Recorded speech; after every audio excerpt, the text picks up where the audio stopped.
బేసిక్‌గా మీ first movie ఇది. Yes. So, first movie అంటే చాలామంది ఏం చేస్తారంటే కమర్షియల్ సినిమాలో లేదంటే లవ్ స్టోరీలో సో, ఎక్కువ 99% లవ్ స్టోరీలు చేద్దాం అనుకుంటారు. లేదంటే కమర్షియల్‌కి వెళ్ళిపోతారు గానీ, ఇట్లాగా థ్రిల్లర్స్, డార్క్ థ్రిల్లర్స్ చాలా తక్కువ మంది సెలెక్ట్ చేసుకుంటారు. యాజ్ ఎ డైరెక్టర్‌గా ఈ స్టోరీ మీరు చూస్ చేసుకోవడానికి, దాన్ని ఫస్ట్ సినిమాగా మీరు ఈ సినిమా తీయడానికి రీజన్ ఏంటి? మీ కథ రాయడానికి మీకు డ్రైవ్ చేసిన థాట్స్ ఏంటి? ఓకే. సో, మీరు చెప్పినట్టు లవ్ స్టోరీ అనేది చాలా కంఫర్ట్ జోన్ అండి compare to crime thriller. So నేనేమనుకున్నానంటే ఫస్ట్ మూవీ అనేది చాలా ఛాలెంజింగ్ ఉండాలి. అంటే మూవీ జనాలకు రీచ్ అయినప్పుడే ఒక మార్క్ క్రియేట్ చేసుకోవాలి యాజ్ ఎ ఫిల్మ్ మేకర్గా నేను అనుకున్నాను.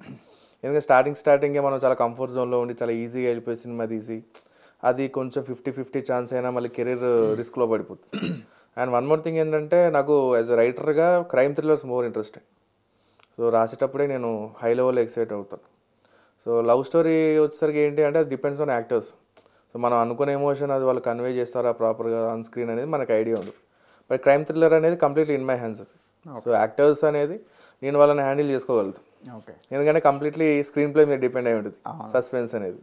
సో అందుకే నా స్ట్రెంగ్త్ అంతా క్రైమ్ థ్రిల్లింగ్ అనమాట.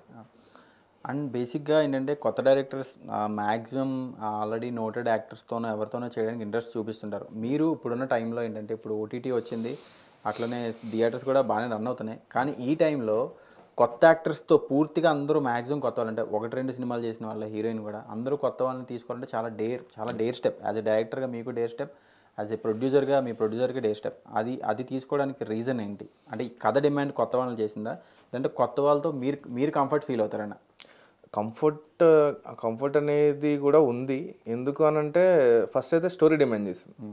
సో ఈ స్టోరీ అనేది ఎక్కువ ఇప్పుడు మూవీలో ఆర్టిస్ట్ ఆల్రెడీ ఎగ్జిస్టింగ్ వాళ్ళని పెట్టుకుని ఉంటే సో జనాలు ఎక్కడో డిస్కనెక్ట్ అవుతారు. అది ఆల్రెడీ ఇప్పుడు రావు రమేష్ గారిని పెట్టాను సపోజ్. సో ఆయన చాలా క్యారెక్టర్స్ చేశారు. సో ఆయన ఎక్కడో చూసినట్టుంది అని సడన్గా క్యారెక్టర్ డైవర్ట్ అయిపోతుంది. సో అలాంటి ఇష్యూస్ రాకుండా ఏం చేశానంటే ప్రాపర్ చూడడానికి రియలిస్టిక్ ఉండాలి, కొంచెం కొత్త స్టోరీలా ఉండాలి, ఎక్కడో జరుగుతున్న ఫీలింగ్ రావాలి అని అంటే కొత్త ఫేసే ఉండాలి. అప్పుడైతేనే ఎక్కడో లైవ్లో జరుగుతుంది అనే ఫీలింగ్ క్రియేట్ అవుద్ది ఆడియన్స్లో కూడా. అంటే ఛాన్స్ ఉంది నాకు ప్యాడింగ్ తీసుకోవడానికి. కాకపోతే ఏంటంటే స్టోరీ పాయింట్ ఆఫ్ వ్యూ మేము దాన్ని హ్యాండిల్ చేసిన దీని ప్రకారం మేము కొత్త వాళ్ళతోనే చేసాం.